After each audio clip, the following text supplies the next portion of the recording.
안녕하세요. 모던 앱을 위한 HTML5 CSS3 바이블 3판의 22강 되겠고요.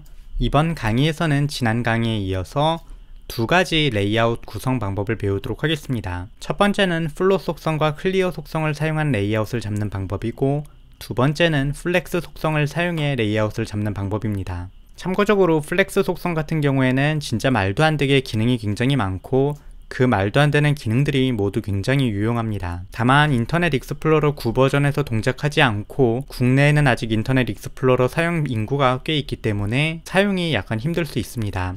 따라서 간단한 것만 알아보고 이와 관련된 자세한 내용은 이후에 다른 도서에서 진행하도록 하겠습니다. 그럼 지난 강의의 내용을 복습하면서 레이아웃을 하나 구성해보고 오늘 강의의 내용으로 그것을 구현하는 방법에 대해서 살펴보도록 하겠습니다. 일단 기본적인 HTML 형식을 구성해 주도록 하겠고요. 이어서 조금 간단하게 만들어 준 뒤 스타일 태그 하나 만들어 주도록 하겠습니다. 이어서 바디 태그 내부에는 div 태그를 3개 만들어 줄 텐데, 첫 번째 녀석은 헤더, 두 번째 녀석은 컨테이너, 그리고 세 번째 녀석은 footer 되겠습니다. 이어서 컨테이너 같은 경우에는 내부에 aside라는 이름의 div 태그 하나와 section이라는 이름의 div 태그 하나를 넣어주도록 하겠습니다. 이어서 각각의 녀석들 내부에다가 간단하게 이 녀석들이 무엇을 의미를 하는지 h1 태그라든지 아니면 문단을 넣어주고 로렘 입춤을 사용을 해서 파라그래프를 하나 넣어주도록 하겠습니다. 마찬가지로 섹션 부분도 h1으로 섹션이라는 이름을 넣도록 하겠고요. 이어서 p 태그를 사용을 해서 내부에다가 로렘 입춤을 넣어주도록 하겠습니다. 마지막으로 footer 같은 경우에는 그냥 간단하게 footer라는 글자를 넣지 않고 글자만 넣어서 구성해 주도록 하겠습니다. 현재 상태에서 오른쪽과 같이 구성되는 모습을 볼 수 있는데요. 헤더와 footer는 그냥 정렬을 할 것이고 aside는 왼쪽에, 섹션은 오른쪽에 정렬을 해보도록 하겠습니다. 지난 강의에서 일단 첫 번째로 배웠던 레이아웃 구성 방법은 중앙 정렬입니다. 굉장히 간단했는데요. 전체에다가 너비를 주고, 예를 들어 width를 요번에는 조금 작게 줄게요. 실시간으로 오른쪽에서 결과를 볼 수 있게요. 그리고 마진을 제로 오토로 주게 되면 중앙 정렬이 됩니다. 굉장히 간단한 내용이기 때문에 쉽게 기억을 해주셨을 거라고 생각을 하고요. 이어서 가운데에 있는 컨테이너 부분을 수평 정렬 해주도록 하겠습니다. 이 수평 정렬이 항상 포인트가 되는 부분인데요. 지난 강의에서 배웠던 내용에 의하면 자식 태그에다가 너비를 주고 플롯을 left로 지정을 하면 된다라고 배웠습니다. 마찬가지로 섹션에도 자식 태그에 너비를 주고 플롯을 left로 주면 된다. 굉장히 간단한 내용을 배웠었는데요.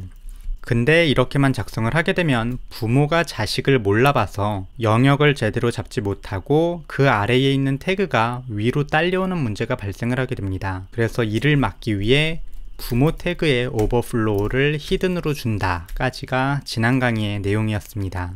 간단하죠? 그럼 본격적으로 오늘 강의 내용을 진행하도록 하겠는데요. 첫 번째는 클리어 보스를 사용한 레이아웃입니다. 우리가 방금 언급했던 것처럼 오버플로우 히든을 적용하는 이유는 부모가 자식이 어디 있는지 몰라봐서 영역을 못 잡기 때문인데요. 부모가 자식을 전혀 몰라봐도 괜찮으니까 이 footer 위에다가, 그러니까 플롯이 정렬되어 있는 녀석들 아래에다가 div 태그를 하나 만들어 주고 이 녀석의 이름을 클리어라고 줘보도록 하겠습니다. 그리고 이 클리어를 사용해서 막 하나만 쳐주게 되면 이 아래쪽에 있는 태그가 파고드는 것을 막을 수 있는데요. 이 막을 만드는 속성이 바로 클리어 보스 속성입니다. 클리어 보스를 적용하게 되면 적용하는 순간 지금 오른쪽을 보면 아시겠지만 아래쪽에서 파고 들어가는 게 막아지게 됩니다. 이 방법도 많이 사용하는 방법 중 하나인데요. 개인적으로는 그렇게 좋아하는 방법은 아닙니다. 실제로 검사를 사용을 해서 이 태그의 내용을 보게 되면 이 컨테이너는 자식을 아직도 계속 못 알아봅니다. 그냥 클리어가 막으로 막고 있을 뿐이지 컨테이너는 자식을 못 알아보기 때문에 영역을 제대로 잡지 못합니다. 이게 큰 문제가 있는 건 아니지만 그냥 주관적인 생각에서 마음에 들지 않아서 사실 이 방법보다는 이전에 살펴보았던 오버플로우를 개인적으로는 더 씁니다. 추가적으로 국내의 경우는 유명한 사이트들이 지난 강의에서 보았던 오버플로우 히든으로 구현이 되어 있어서 개인들이 그거를 분석하는 과정에서 오버플로우를 많이 쓰는구나 하고 오버플로우를 더 많이 쓰기 때문에 요 클리어 보스보다는 오버플로우를 더 많이 쓴다라고 생각을 해주시면 되겠습니다. 참고적으로 이 오버플로우를 사용을 할 때는 그래서 이 부모 태그 자체가 필요가 없습니다. 그냥 컨테이너 자체를 삭제해 버려도 아무 문제 없이 그냥 막이 쳐져 있기 때문에 오른쪽과 같이 레이아웃이 잡힙니다.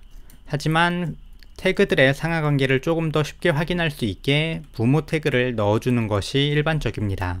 또한 이 클리어 보스를 사용을 할 때 약간 특이한 사용으로 이 클리어라는 태그를 따로 만들어주지 않고 저 컨테이너라는 부모 태그에다가 뒤에 애프터라는 가상 선택자를 사용을 해서 내부에다가 정확하게 3개를 꼽아주게 되는데요. 첫 번째는 방금 배웠던 클리어 보스인데 이것만으로는 저 뒤에 내용이 들어가 있지 않기 때문에 컨텐트를 사용을 해서 빈 문자를 넣어주고 이 녀석의 디스플레이 속성을 블록으로 주어서 이 3가지를 함께 지정을 하게 되면 오른쪽과 같이 별도의 태그가 없어도 컨테이너만으로 막이 생성되어 분리되는 것을 볼 수 있습니다.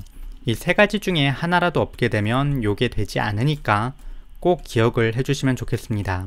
이게 클리어 보스를 사용할 때 가장 많이 사용하는 형태이고요. 다시 한번 정리를 하게 되면 자식의 너비와 플롯 속성 지정하고 부모의 애프터에 클리어 컨텐트 디스플레이 속성 준다 라고 기억을 해주시면 되겠습니다.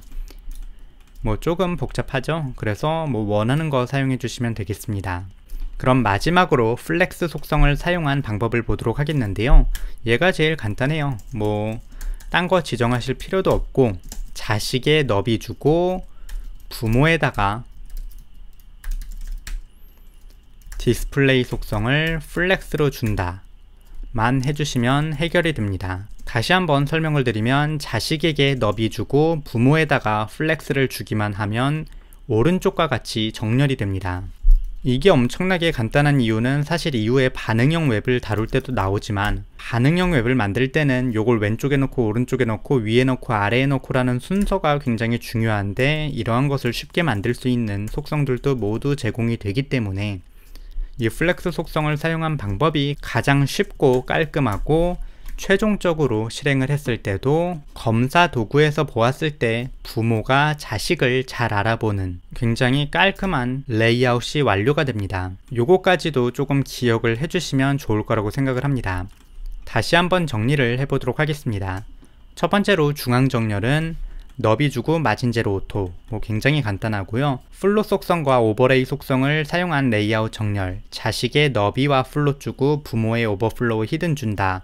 뭐 요게 전부고, 클리어 보스를 사용할 때는 자식의 너비와 플롯을 주고 부모의 애프터에다가 클리어 속성을 보스로 주고 컨텐트 빈 문자열 주고 디스플레이 속성을 블록으로 준다. 이렇게 3개 빵빵빵 넣어주시면 되겠고요. 마지막으로 플렉스를 사용한 레이아웃은 자식에게 너비 주고 부모의 플렉스 지정하면 된다입니다. 참고로 이 플렉스가 어마어마하게 편리한 이유는 사실 너비를 안 줘도 됩니다. 너비를 안 줘도 그냥 수평 정렬이 되고 이 크기를 그냥 잡기 위해서 너비를 주는 것이기 때문에 뭐 요것만으로도 사실 수평 정렬이 되게 만들어서 굉장히 편리한 속성이라고 할 수 있습니다. 다만 다시 언급하지만 9버전의 인터넷 익스플로러에서는 작동하지 않습니다. 참고적으로 9버전의 익스플로러를 아직도 쓰는 사람이 있냐라고 생각하실 분이 있는데요. 저도 사실 그걸 쓰는 사람이 있다는 걸 되게 장난처럼 받아들였는데 지난주에 친척 동생이 게임을 하는데 인터넷 익스플로러가 아니면 무슨 보안 프로그램이 연결이 안 돼서 켜지질 않는다라고 하더라고요. 즉 그 게임을 하는 사람들은 인터넷 익스플로러를 사용할 수밖에 없고 그 보안 프로그램을 사용하는 게임들은 모두 인터넷 익스플로러를 사용할 수밖에 없는 겁니다. 일반적으로 우리가 고성능의 컴퓨터를 사용을 하면 최신 버전의 웹브라우저를 사용하는 사용자라고 판단하기가 쉬운데요. 뭐 우리나라에선 그런 것도 아니기 때문에 인터넷 익스플로러에 항상 대비를 해주시면 좋겠습니다. 어쨌거나 오늘 강의는 여기까지 되겠고요. 다음 강의에서 뵙도록 하겠습니다. 감사합니다.